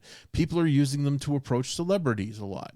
And they're recording their interaction with the celebrity. And the celebrity at first is like, oh, this is nice. Oh, wait, you're a pervert. A woman had a doctor wearing them during an examination wherein she had to take her clothes off. Like, fuck no. Absolutely fucking not. But awareness. Yes. This comes back to it. People are now thinking about it. They're looking at it and going, oh, hang on a minute. Those are pervert glasses. Fuck off with the pervert glasses. And this comes to the greater point that, and I've been feeling this for a while, and it's one of the reasons why myself and a whole bunch of other physical artists have started clearly labeling that our stuff does not use AI. Because the backlash is not only exists, but is growing and is organized and is strong. And people are now starting to intentionally look for things that specifically call out that they don't use AI. So two things have come up this week. First of all, Twitch. Twitch finally had to admit that they've been scraping your fucking Twitch stream for AI purposes. And now they've added an opt-out option in your fucking account. So you have to go into your account and dig through the fucking settings to find the little notch that says, I'd rather you didn't use my material for AI training. And then you can turn that off. And the streamers have started branding themselves to remind everybody, I have turned off this option. I am not supporting this. I don't want it to be done. And now there's lists that are being organized. And Twitch is angry about it because they want to steal all your shit. The motherfucker from Twitch said, well, the reason we made it opt out is because nobody would opt in. Precisely. Well, the motherfucker, why? Then you know, right? Guess why. Just guess why that is. You fucking goblin. Not to disrespect the goblins we know and love. I'm sorry, wait, what? it's so fucking evil, and it doesn't stop. So there was that AI thing, and what was the other one, which is now escaping me, because we talked about the Twitch thing, and there was the Twitch thing was actually in the show notes. So is it? Shit. Okay, I apologize. No, it's okay. You actually did the show notes in sequence. That's okay. But now he's blanking. Yeah, now I'm drawing a blank. So we talked about the AI in the Twitch, and there was the other. Man, here he goes. I gotta cheat real quick. If we were Gen Z, we would be perfectly happy to just leave this as dead air. But we're not, so we can't. I can't possibly stop talking now while Andrew looks on his phone. Fuck me. If I look up AI news. Oh no! Don't do that. I should have gone into shadow mode. Oh Jesus! Then I was like, "Oh, are you interested in artificial intelligence? Now, let me help you." Your browser's poisoned forever, Andrew. Yeah, I don't know. Andrew's going to be wearing the Meta pervert glasses next podcast. Now. I'm trying to think who I follow that would actively talk about AI shit that I would. Ed Zitron, possibly. Well, Ed, I gotta say, I love Ed, and Ed has said all that he needs to say. He has established his standing on it. He has made it very clear. You have been warned. We have told you this is stupid. He's brought the receipts, baby. This is all in the record. When it all finally falls apart and people say, who could have seen this coming? He will have his hand raised, screaming, me, I saw it and I told all of you. And he has been getting, okay, I found it. He has been getting a lot of attention. And more legitimate media is finally bringing him in to talk about this. And this actually loops into the point we were making, is the fact that the backlash is growing and is now kind of crystallizing into a legit subculture, right? Like that is the thing. That's not, again, I want to make the point. It's not the majority. Right. It never is. Right. This is why I keep coming back to this whole digital subculture thing. This is the digital subculture. This is part of it. This is how that grows and becomes a thing that is actually legitimate and a thing you can clearly identify and participate in. Mm-hmm. That's one of the defining sort of features of a culture, right? Yeah. It's got parameters, right? And this is the point at which we have that inflection where it becomes a thing. Yeah. And he is being platformed by higher and higher profiles, which is great. And they're bringing him on. And he's basically going on these things on his Zoom stream, and he's putting his arms up going, yep. Would you like to see the history where I've been giving this great detail, why this is all unsustainable and bullshit? And it's great that people are starting to finally say, oh, maybe this is stupid and insanely overvalued. And, obviously there's useful technology involved in this, but these $1 trillion fucking valuations are absolutely fucking unhinged. I will say one of the most sensible and level-headed discussions on the AI thing that I've heard recently is on the A Problem Squared podcast, which is Beck Hill and Matt Parker. Mm-hmm. One of my favorite podcasts, delightfully funny. But one of the things the questions they were answering on the most recent one was about, like, so somebody's boss was using AI to write emails, and then obviously the people under them didn't like this and didn't want to deal with this and wanted to tell them, right, that you got to stop this. We can tell. They didn't think they could tell. That was the thing, right? How do we deal with this? Now, both Beck and Matt are in publishing, and this was the field that they were talking about. So they had some anecdotes to discuss. And Matt Parker, who is a mathematician, a number file is his channel. That's number Wang. And yeah, deep cut for the Brits. So, but again, he's a mathematics based comedian. Basically, he's part of the Spoken Nerd performance troupe in the UK. Brilliantly funny, absolutely, like right up our street. But his whole thing was, the problem with the AI discussion is that there's like 3 separate discussions, but we can't have them because they all get lumped into one discussion. Yeah. And we have encountered this time and time again, where it's like, when we talk about our opposition to the usage of AI, it's not necessarily about the technology. It's about the things that are happening around the technology, how it's being used, how it's being marketed, what its results are, etc. It's not machine learning. We don't have a problem with that. But again, you get the misinterpretation of the Luddite idea. And it just, so always, even on the people like on the centrists who like go, oh yeah, but AI can be useful.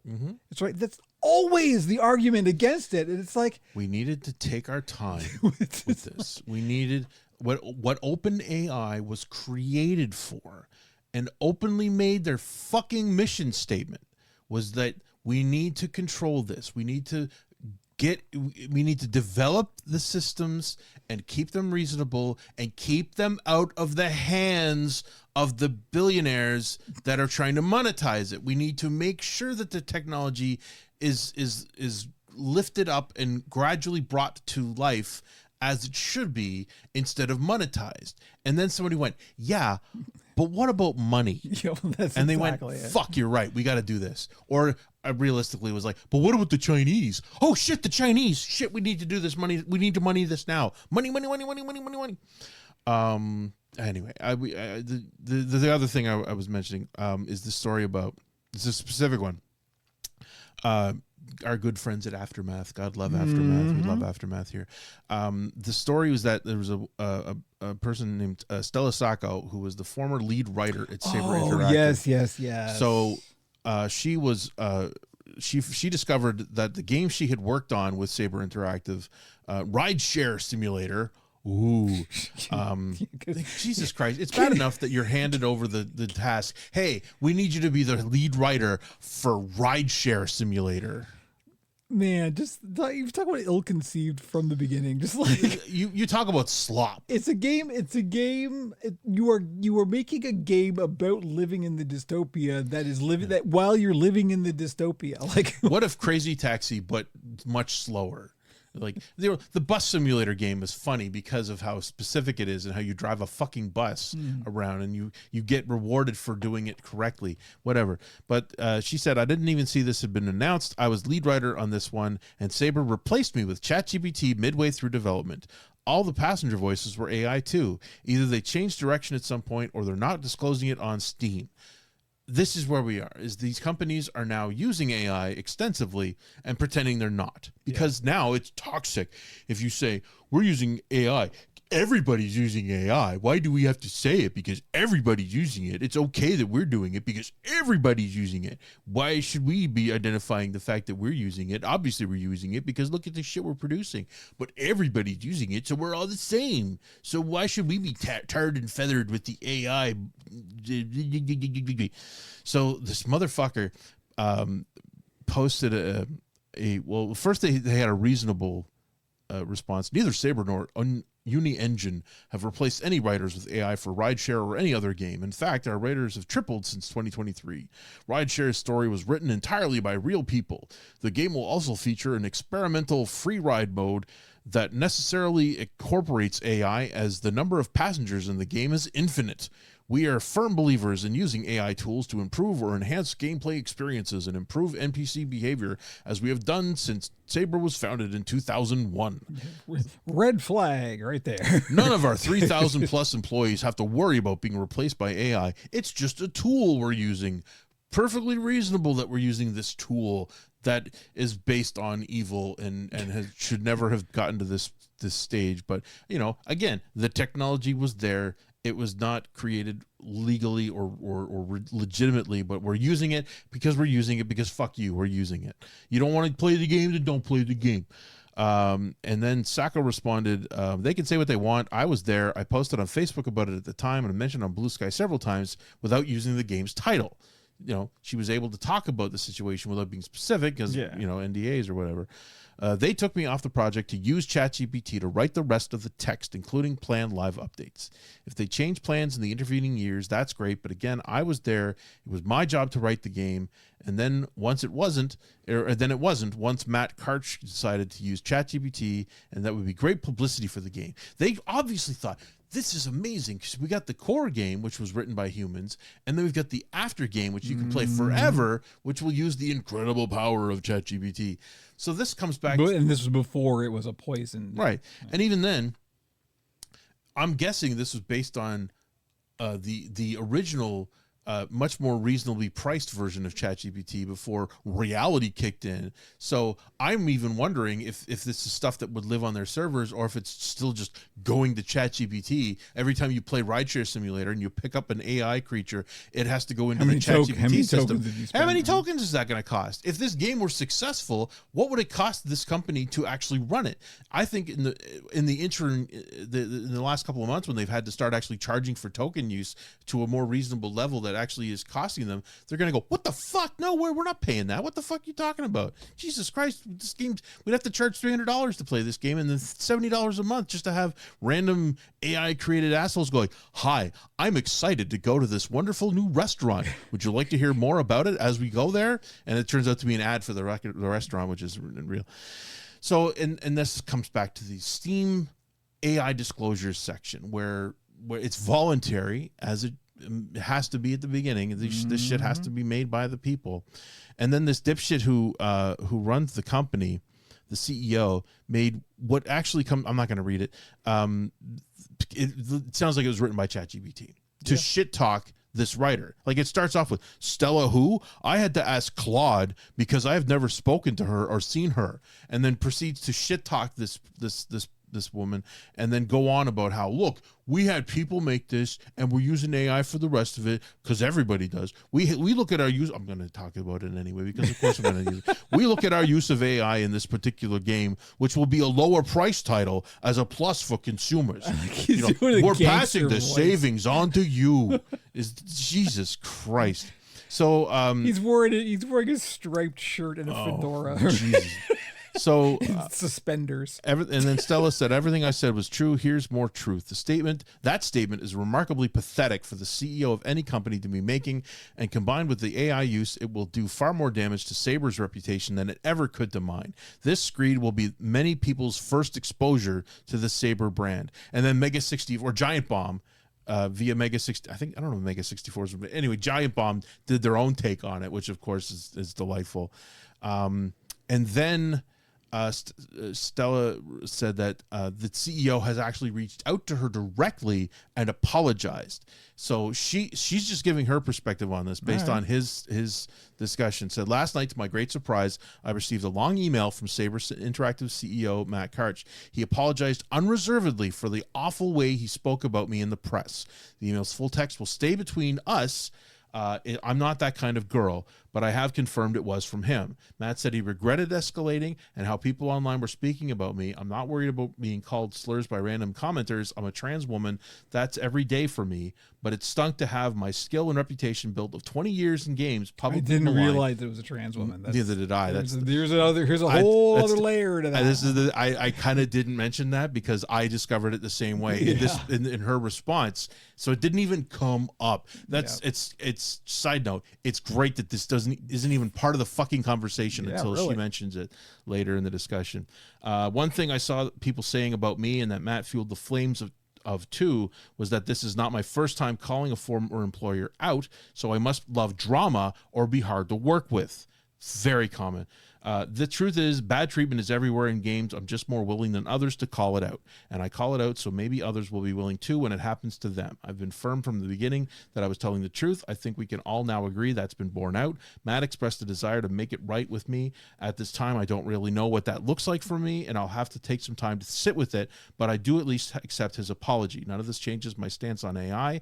Matt and I obviously differ on this, and as a CEO, the consequences of its use fall on him, and unfortunately also on his employees. Apologies are simply in too short a supply these days to spurn one when it's offered.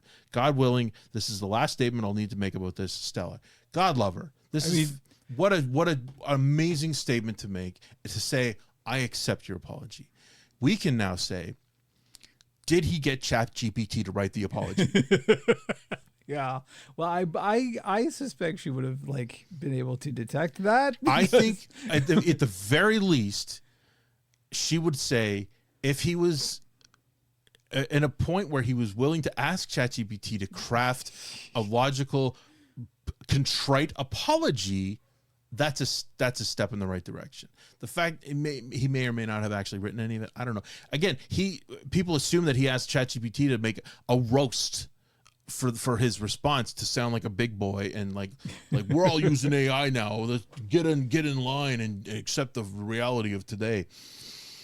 Anyway, my first thought about this whole, like, you know, I've called out employers before, and then discovering that she's a trans woman is like, motherfucker. Like, okay, first of all, trans people are just people, yep, and not perfect, and everybody has flaws.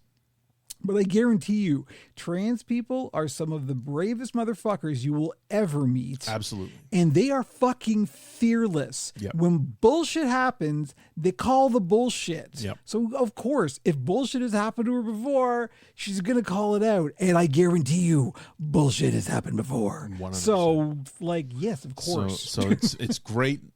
If this is the end of the story, and again, this game's still going to come out and it's still going to be riddled with AI, and now at least people can say, oh, that's the game with all the AI bullshit in it. There was another story this week about 1866, that other one that it looked cool until you realized, oh wait, this game is actually full of fucking AI. Luke Plunkett posted, this is hopefully the last time I'm writing about 1666 Amsterdam. Because basically the company doubled down and said, yep, we're using AI. We're trying to, we use AI as development, and then we try to clean it up and make it look real. Like, that's basically their answer. We're like, we're going to use AI. Everybody's using AI now. This is the weird thing. There was really an East-West divide currently in all this stuff, because like 95% of Japanese, Chinese, and Korean studios are quite happily and openly using AI, and the culture is totally different around it there, right? They do not understand why there's a backlash. Right. And that's going to be real interesting going forward to see how that gets, as companies are less interested in telling us what was AI and what wasn't, and they're leaving it up to the end user to decide whether or not what they're looking at looks real or not. See, I'm thinking of things like Capcom, for example. Mm-hmm. Capcom is doing really well right now. Well, I'm almost sure that all their new shit is going to have AI at some point in it somewhere. I mean, as we've said. And as somebody who's already pre-purchased the Dragon's Dogma 2 DLC, right? Oh. If people who have honed their craft and know what they're doing are using AI tools, that's part of the discussion at this point, at the very least. It's the fact that there's, and as you said, there are levels to the use of AI.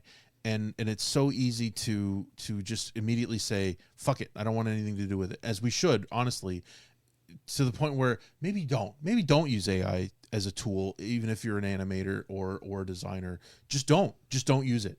I mean, it's so easy to just say, just give me a fucking wide shot of a meadow with deer running in it. This is one of the points that Matt Parker was making, is the fact that there's currently like 3 separate points in the thing you just said. Yep. Right.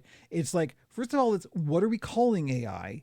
Mm-hmm. What are they calling AI? Mm-hmm. And like and what is involved in creating that thing? Where there's separate. There's the ethical discussion, there's the technological discussion, and then there's the marketing discussion. And those are 3 separate topics, but unfortunately we can't we can't separate them. We can't talk about them as different things, even though they are different things. So, for example, in video editing, we use machine learning stuff all the time. Yep. We here at Operation Puppet, when we post our podcast videos, that's been pushed through a large language model to generate the captions. Mm-hmm. That's technically using AI. Mm-hmm. Like, that's the thing. But it's been a considered position, right? Nobody's being put out of work. Nobody's being like absolved of a job. Mm-hmm. I label it as this is automatically generated, probably inaccurate. Like, it's all of the parameters around that are known, and it is also not going up to some data center somewhere. Yeah. It's all being done locally. So all of the parameters around the ethical use of AI have been considered, and I think that is one of the ways that we need to talk about this is how are you using it, right? Do you understand all of the implications around using it, and then what are you doing to mitigate the problems with it? The flip side of that is a recent Sam Altman discussion where he's come up with a world where when you're driving your kids to school, why not have ChatGPT create a bespoke podcast about things your kids are interested in, like soccer, and it could be customized to their needs. I know why. And then, well, the response was, or you could just talk to your kids. You can talk to your kids, Sam. How about that, you dumb fuck? And I love it. I love it. That's the easy, like, he's literally coming up with a reason not to talk to your children. What the fuck, man? Just. This is the point I keep coming back to. The problem with the rich guys pitching this shit.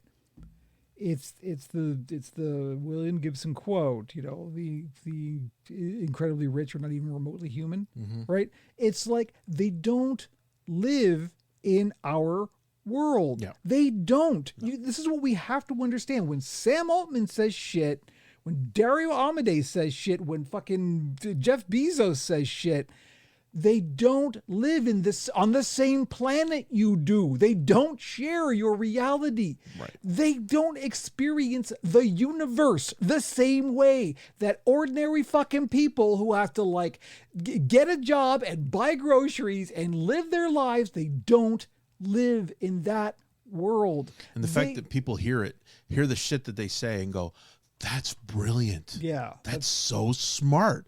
Like when I heard that woman months ago talking excitedly about how she uses ChatGPT to come up with bedtime stories, I just went cold. Like, what the fuck, lady? What the fuck are you, can you not step back and hear yourself talking? Just fucking make up shit with your kid. Engage with them. Why would you do this? Like, and people hear that go, oh, what a great idea! What a wonderful use of ChatGPT. Anyway, we've had generations of being trained that thinking is bad. Yeah, right. That is the thing. Like we've had literally since the 50s, we've been systematically taught that thinking for yourself is bad. What if instead of using your brain, you used our brain and we leased it to you and you paid us money so that you wouldn't have to use your brain anymore? We can't talk about this anymore. We got to move on. I mean, we got a couple things here, but I'm not even sure. What the fuck did Gamers Nexus talk about this week? I think I missed it. This is actually semi-related. You got to watch this video, dude. Gamers Nexus bought a DVD duplicator. Oh, I saw the thumbnail. Okay. They are currently printing their own DVDs, CDs, and Blu-rays of their content and selling it. They are pro physical media, like all the way there. That's great. And this is the thing that like the quote from Steve was like, to Bloomberg, copyright strike this, you fucks. It was beautiful. Everything in that video is just so delicious. He's clearly going. This is what I said on Gamers Tavern. Shout out Gamers Tavern. The beautiful thing about what Gamers Nexus has become is like, finally we've got people with both a moral compass, because that's what's lacking in most other things. This is moral compass. That's what's lacking in the AI discussion. And the reach to do something about it. Yeah. That is the other thing. They've got enough viewers. They have enough income. They have enough resources. They have enough like environment. They've got their own offices. Like, and it's watching them set this shit up in their office, in their server room and other. And I'm like, I remember working in a place like that and it was fucking awesome. Like just getting in there and like getting the fucking knife out and opening shit up and setting hardware up and like getting sweaty and getting coffee and fucking, it was just so good. That can still exist, and it still does exist. And Gamers Nexus are one of the people who are carrying this on and are doubling down on it. It's glorious. Go watch the video. It will make that should have been coping mechanism right there, because it was just beautiful. So yes, Gamers Nexus, awesome. They're doing the Lord's work right now. They keep going, thank God. Okay, we really should move on. So I've been thinking about streaming lately. Because I've not been doing as much of it as I'd like, but I do have some plans. And because, yes, of course, I'm still doing the Warframe streams, although probably not this week. I also want to do more stuff, and I've been thinking about adding on a Saturday morning-ish stream, because weekend mornings tend to be a very good time for me to stream. It's kind of one of the only available time slots I have to stream. So I'm thinking, I don't want to stream more Warframe. That's Church of Warframe on Sundays. That's a thing now, so we'll just do that. So what am I going to stream? And it's okay, I could stream Soulframe. I've already done one Soulframe stream, and that was fun. But as we already talked about, one of the things that I was doing even before Operation Puppet was streaming board games. And one of the reasons that I've been looking at my coping mechanism, Lone Adventurer, is that I've been looking at some solo tabletop games that could potentially be streamed. And I've got a couple things lined up in the hopper ready to go. Now, I am going to use some digital tools. I'm going to use Tabletop Simulator. And I also have a virtual tabletop system that I actually run my own server for. So we'll see about how that's going to go. But I've got a couple of things lined up. So I've had plans for this for a while, and I've still never implemented it, but I think it's about time. There's going to be a new series called Tabletop for One. I've even got a logo for it. Some little classical music to go with it. Maybe a little. It's basically a stick figure with sitting at a table with a fork and a knife, and then it's a D20 on the plate with a 1. Right? Get it? Tabletop for One. That's good. I'm clever. So that's one of the things that's going to be upcoming. So I've got a couple of things in the hopper. Like I said, I've got one thing that's ready to go, and it's called Grotten, which is a tile-based dungeon crawler. And it's a really nice, quick and simple, and you're throwing dice, and you're just randomly generating a dungeon to go through. I love me a good dungeon crawler. That's one of the things. So that's probably soon, maybe even next week. I think we'll probably be ready to go on that. Excellent. So yeah, that's coming up. But I got that, and I've got a soloable. It's almost a choose your own adventure style game. But it's really cool, and Lone Adventure was the one that introduced me to this, and it's called Notorious. It is so thinly veiled Star Wars reference. You're playing a bounty hunter, okay? I've said it. I said it years ago, man. If you want to, all you got to do is just change the words, and you own it. It can be fully fucking influenced by Star Wars. You change Jedi Knight to Laser Knight, boom. This is pretty much that. It is so God bless. Even the archetypes that are in it. There's one that's obviously Boba Fett. This is clearly derivative of Star Wars. Yup. They say that. Anything else you'd like to add? Yeah, exactly. Would you like to play it or not? And then it's written by a guy. You can buy it on itch.io. Yeah. It's one of those, right? So I got the PSDs for that, and so that is just there's no interface. It's really just a roll some dice and make some notes kind of thing. So I'm not quite sure how I'm going to stream that yet, but that is on the table because it looks really, really fun. And so yeah, we're going to be moving into some of that. You could do a different voice for the DM. And then yourself. Well, I'm probably gonna for Notorious particularly. I'm probably gonna do Frankie. Yeah, but to play it though, you'd be you can read off the stuff from the PSDs. Oh yeah. And then play, but be yourself or somebody else for the other character. That'd be fun. So that's what's coming up. I think that's gonna be fun, and it's gonna be something that isn't. No, I knew you were ahead of the curve when you came up with that fucking setup for the single player gaming for the stream. I mean, it was so logical. It made sense, and yes, this is something that people would probably watch. I mean, this is something, and fucking streamers now look now, where we Jesus. are. And it's so frustrating to be ahead of the curve without resources. But You're welcome to my world, Bell. exactly. Yeah. Okay, So I think that'll be great. I think it's going to be a lot of there fun. we go. That's what's coming up. So tabletop for one is going to be a thing. That's basically, and I've literally planned this. That was the name of the thing that was going to be what the tabletop streams were before Operation Puppet, but we're bringing it back. We're circling. We're going back to the well, as it were. So, okay, final thing. Because we're at time here. Warframe check-in, of course. The newest update has dropped. So there's a battle pass Battle Pass. in Warframe, because of course there is. I've defended battle passes. Hey, yo, here's the thing. The battle pass is free. Look, The same thing. This is what's great right now, because like we've got a lot of new people coming on, right? So they look at the thing and they look at wait.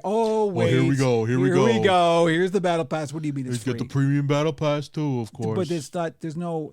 But what do you mean I can just? No, but there's a premium battle pass. There's always a premium battle. Like level skip, there's a level skip, right? You can pay a level. Nope. You just. What's happening? Here it is. This is it. You can just do this.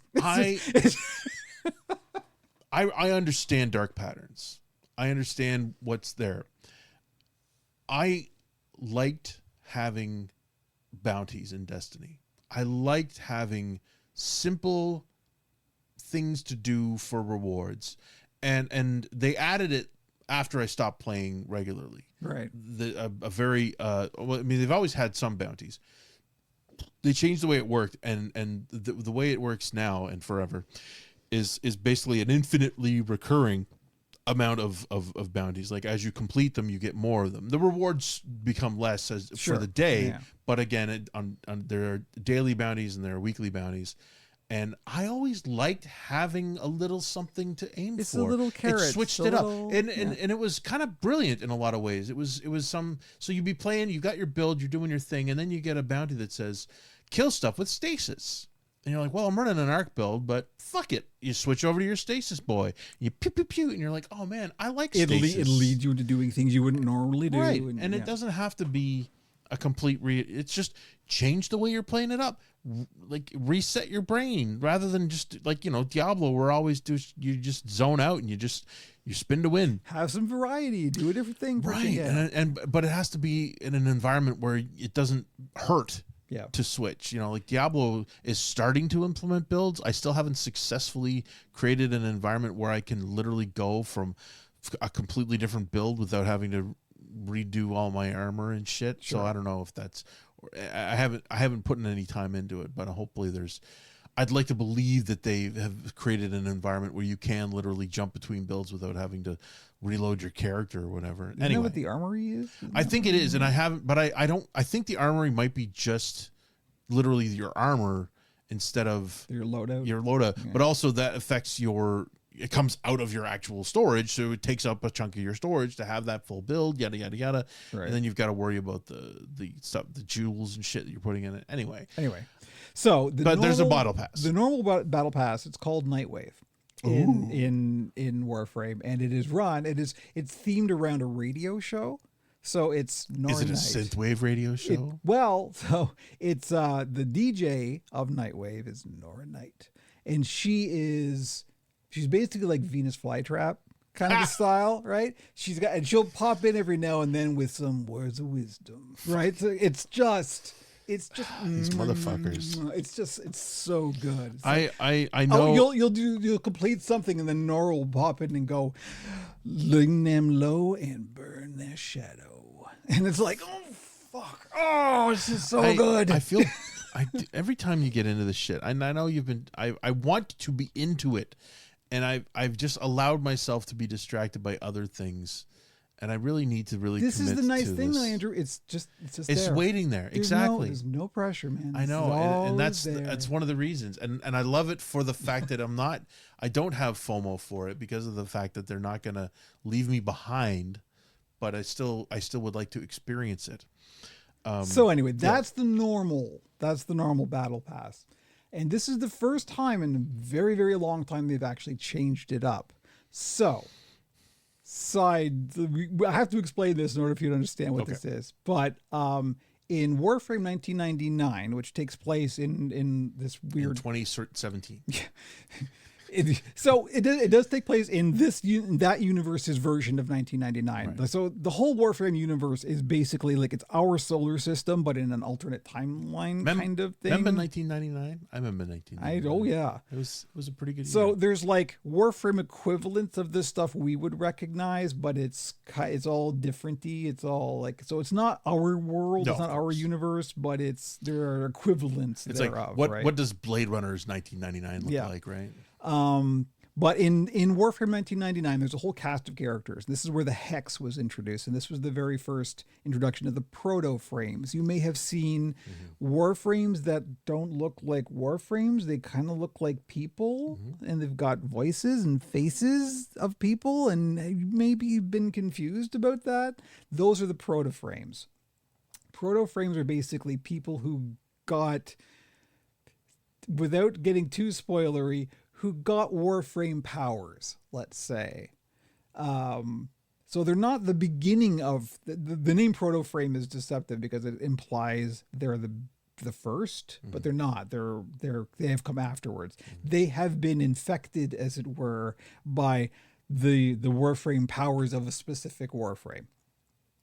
So in Warframe 1999, the Hex is introduced, and this is 6 characters that are all very much, it's kind of like the equivalent of the Breakfast Club. This is where their dating sim thing was introduced, where they're like text adventure dating sim thing. And these are the characters that are involved with that. There's a whole story around them. But one of the characters is Amir. And Amir's the nerd, basically, right? And he's literally like straight up, big glasses. He talks like this. And he is the nerd's nerd. He has now, because of weird timey-wimey shit, broken into our timeline. He's broken out of the time loop of 1999 and into our timeline. And he's taken over Nora Knight's thing, and he's brought Shockwave is the name of the new battle pass. And so they brought all the voice actors back from 1999 because these characters have become very beloved amongst the Warframe community, and people want more of the Hex is what it comes down to. They're very well thought of. They found a narrative way to bring them back. And this is it. So there's Shockwave. So we're getting like Nora Knight has been temporarily replaced by Amir doing all these like really fun voice acting things. So to tell you the funny things wouldn't be funny because you would have to understand the context of them. So I won't try. However, with that has also come a new update to the 1999 Kim system, which is the computer by which you communicate with the 1999 timeline. And it's literally like a 1999 computer that's sitting in your orbiter. I don't know if you've ever seen it in my orbiter. This weird, looks like a 90s PC sitting there. That's what that is. That's your interface into 1999. And it literally looks like a 90s, like, AIM instant messenger. Like a gateway machine. Exactly. And so Amir has decided that he wants to play D&D, or the equivalent thereof in the universe, which is called Fables and Fantasies. Okay. So this update is all themed around the Fables and Fantasy game that you are playing with Amir as the DM and the Hex as all of the characters. It is fucking catnip to people like me. It is the best. They've taken one of the rooms in the 1999 mall. It all takes place in a mall. One of the rooms in the mall has now been transformed into their D&D room. So you go in there and there's the table with the DM screen and the dice and the pizza boxes. And it's just so good. And there's a store now where you go spend the currency that you get from playing the thing on decorations for your orbiter. That is all of the D&D themed stuff, and you're playing through a text adventure of them playing D&D and you playing it with them. And you say all this, and you wonder, why isn't everyone playing this? It's going so well. It is. I am just like in awe. Now, one of the nice things about this is the fact that I know who wrote it. I happen to have a personal relationship with the person who wrote it. So her name is Kat King something. I can't remember her last name, but she's done the narrative panel for in TennoCon for the past couple of years. And she is, I swear, if there's anybody in DE, if you could say to me, you can go and have a pint and just sit down and talk with anybody in Digital Extremes, she's the one I would pick to go and just like fucking hang out with, because she is one of the smartest, funniest people I have ever heard. She blows my mind with just how sharp she is. And she is the reason that the dating sim part, when they decided to introduce this, it's like everybody kind of went, what the fuck are you dating sim in Warframe? What the fuck are you talking about? And she made it work. She found a way to, and now it's like a beloved part of the game. And so this is now an extension of that. So I know that she's the one that's behind this. She's actually a romance writer. Wow. That's her background. So it's just, it is so good. It's so, and everything about this, you can tell. So we've got the big update coming down later this year, which is going to be very heavy. This is them just fucking around. You can feel how much fun they're having with this. They're just being goofy and silly and fucking around and going, what if, and going, fuck yeah, let's just do it. It's that kind of energy in it.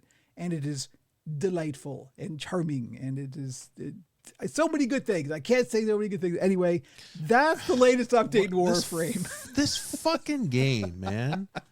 It's just I'm just relaying the news, the man. fact that you can have all these things happening, and meanwhile people are losing their minds over what GTA 6 could be. Okay. Anyway, so there's what's going on in Warframe right now. So yeah, it's very good. It's charming is the word I keep coming back to. Yep. It's just enchanting and lovely and pleasant and fun, and you can feel the joy that's coming off this thing. So as you know, if there's one thing you take away from our podcast, we all need more joy in our lives, and Warframe is definitely a source of joy. It's one of the reasons that it's been lasting so long for me is because it's so obvious now what this is, and they're not stopping. It's not even diluting. It's just they're just going. As a side note, there was a video released this week and celebrating No Man's Sky's 10th anniversary. Oh yes. And they didn't. All they revealed is that the next iteration is called Cosmos. There was no mention of when it's coming or what it is. It just was like here's the shit that happened over the last 10 years, and it's just bananas. But so again, another company that's doing an incredible job. One of those what taking the what fuck? was what any other game company would have taken it out back and shot it after the initial launch, and they went, you know what, let's let it breathe. Here's the funny thing: we keep adding to this list, right? We've got Warframe, we've got Guild Wars, we've got No Man's Sky. Like we keep having these examples of this shouldn't work. This shouldn't have lasted in the industry as it stands. Yeah. These examples are outstanding and need to be celebrated and recognized. As everything crumbles around, look what's still standing. Yeah, right. Now that the buyout of EA is complete and the Saudis own it wholesale, and the firing will begin this week. I mean, it's effectively this week when the culling will begin. The best news out of that is that they're looking to sell BioWare.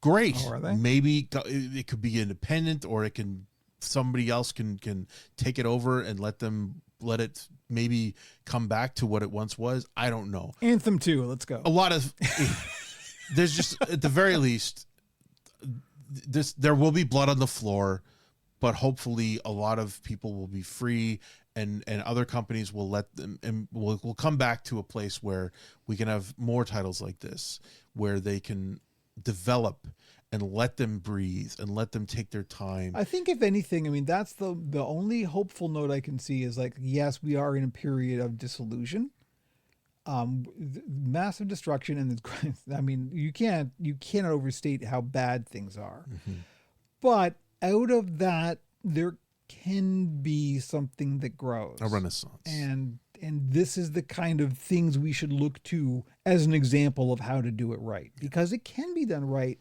We have now concrete examples of how to do it right. Yeah. So, it's possible. It just needs to have the will behind to do it. So There we go. Okay, I think that'll probably do it. We're Yep. really kind of at time. Thank you, Andrew. Thank you, Kevin. If you've made it this far, you are, of course, a champion. OperationPuppet.com for all of the links. Finger on the button, and we'll catch you next time.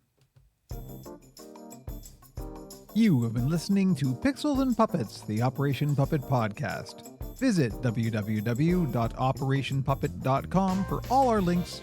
Tell your friends, give us a rating wherever you get your podcasts, and join us again because nothing is more entertaining than aging nerds giving their opinions on the internet.